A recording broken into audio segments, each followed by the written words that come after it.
Hello विद्यार्थी मित्रांनो, शिवाय कोचिंग क्लासेसमध्ये आज तुमचं स्वागत आहे। आज आपल्याला पुढचा जो टॉपिक आहे 10 अंकापर्यंतच्या संख्यांचे वाचन व लेखन हे सरळ आणि सोप्या पद्धतीने आपल्याला पाहायचे आहे। आधी याची थेअरी आणि नंतर क्वेश्चन सुद्धा आपण सोप्या पद्धतीने स्टेप बाय स्टेप पाहणार आहोत। तर सुरुवातीला 10 अंकापर्यंतच्या संख्येचे वाचन आणि लेखन तुम्हाला आले पाहिजे। 10 अंकापर्यंतच्या संख्येचे लेखन आणि वाचन करण्यासाठी आपल्याला सुरुवातीला संख्या जी आहे ते दोन्ही पद्धतीमध्ये माहिती पाहिजे, देवनागरी पद्धत आणि इंटरनॅशनल पद्धत। मी तुम्हाला मागच्या धड्यामध्ये देवनागरी आणि इंटरनॅशनल ही दोन्ही गणिताची जी काय संख्या लिहिण्याची जी काय पद्धत आहे ती सांगितली होती, तरी अजून परत एकदा रिव्हिजन करते। इंटरनॅशनल नंबर मध्ये बघा, इंटरनॅशनल नंबर म्हणजेच आंतरराष्ट्रीय संख्या,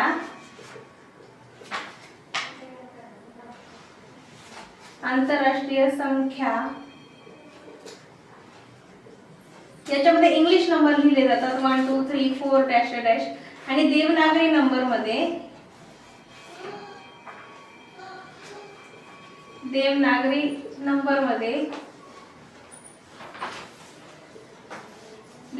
नंबर म्हणजे आपल्या मराठी संख्या, देवनागरी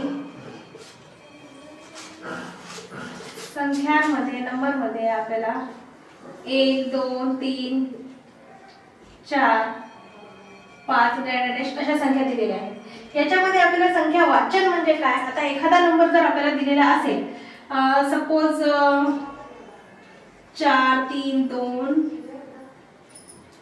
5 7 8 असा जर संख्या पूर्ण ही संख्या तुम्हाला दिलेली आहे आणि तुम्हाला जर सांगितलं असेल की याचं वाचन करा किंवा आपल्याला ही संख्या किती आहे, कशा पद्धतीने आहे, एकक दशक शतक हजार हे कोणत्या पद्धतीमध्ये आहे हे जर तुम्हाला पाहायचं असेल किंवा जाणून घ्यायचं असेल, तर सुरुवातीला आपल्या उजव्या हाताच्या आपल्या राईट हँड साइड पासून त्या संख्या मोजायला सुरुवात करायची। आणि संख्या मोजताना आपल्याला लक्षात आलं पाहिजे की पहिली संख्या ही एकक स्थानी असते, दुसरी दशक स्थानी असते, तिसरी शतक स्थानी, नंतर एकक दशक शतक हजार 10,000 म्हणजे त्याला 10 असं लिहितात, 10,000 नंतर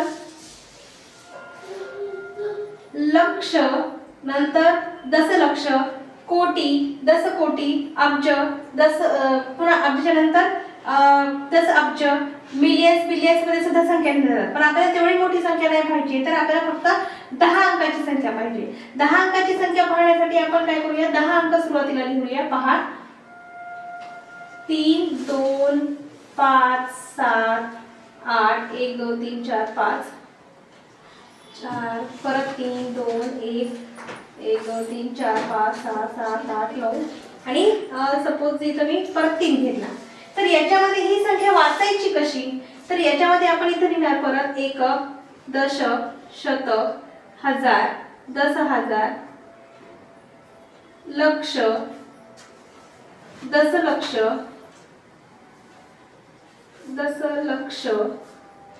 परत कोटी दशकोटी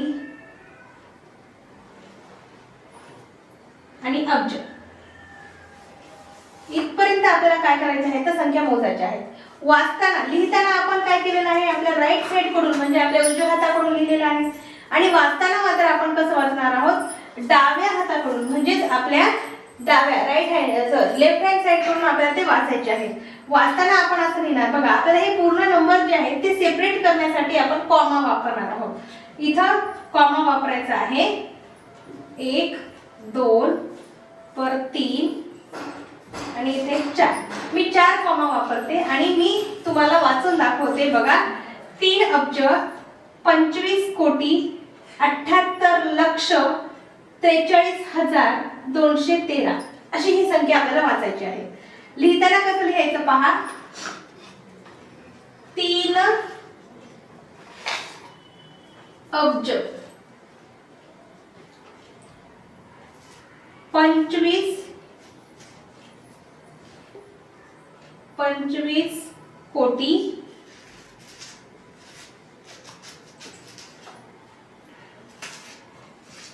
78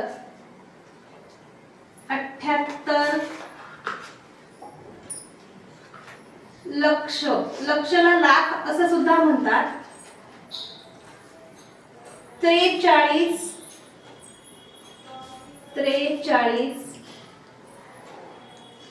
हजार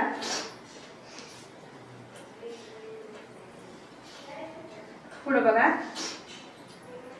213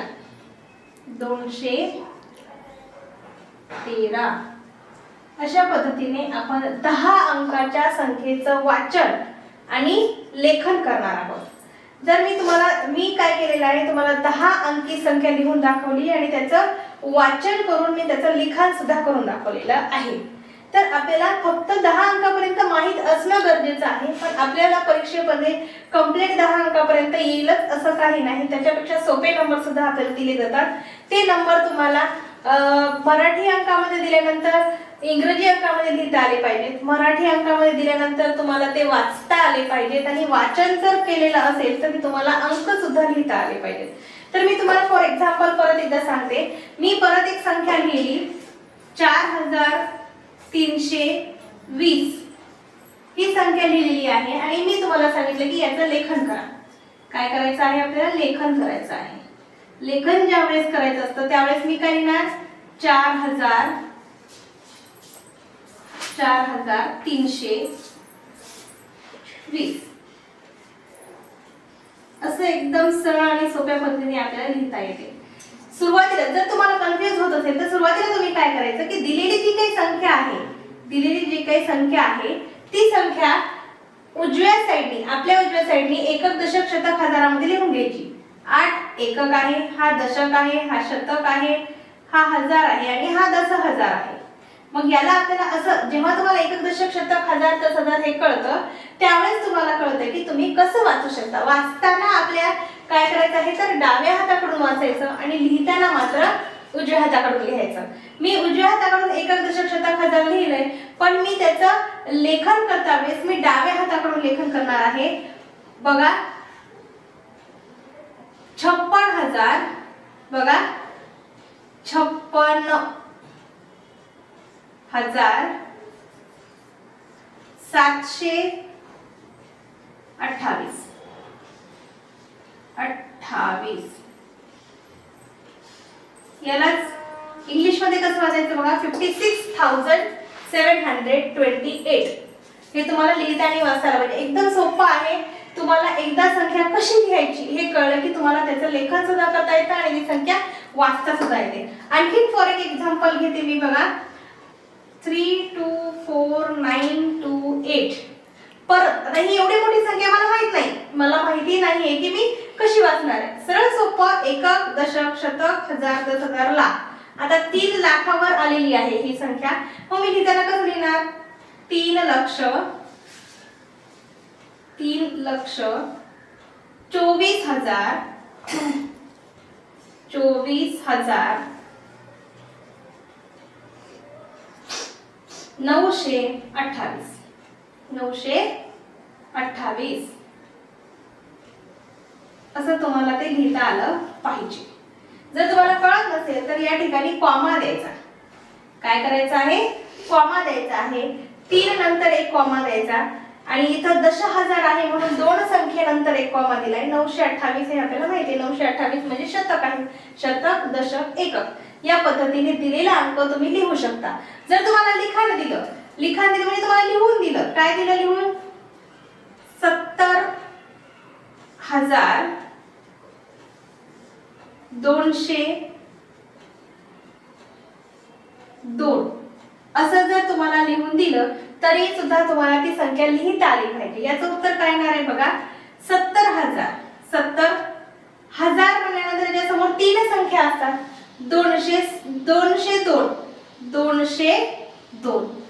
जी आपण संख्या लिहिली ती चूक आहे की बरोबर आहे हे परत एकदा रीचेक करण्यासाठी एकक दशक शतक हजार 10,000 असं काउंट करायचं. इथं 10,000 आलं म्हणजे 70,000 ला एक कॉमा 202 म्हणजे आपली जी लिहिलेली संख्या आहे ती एकदम ॲक्युरेट बरोबर येणार आहे.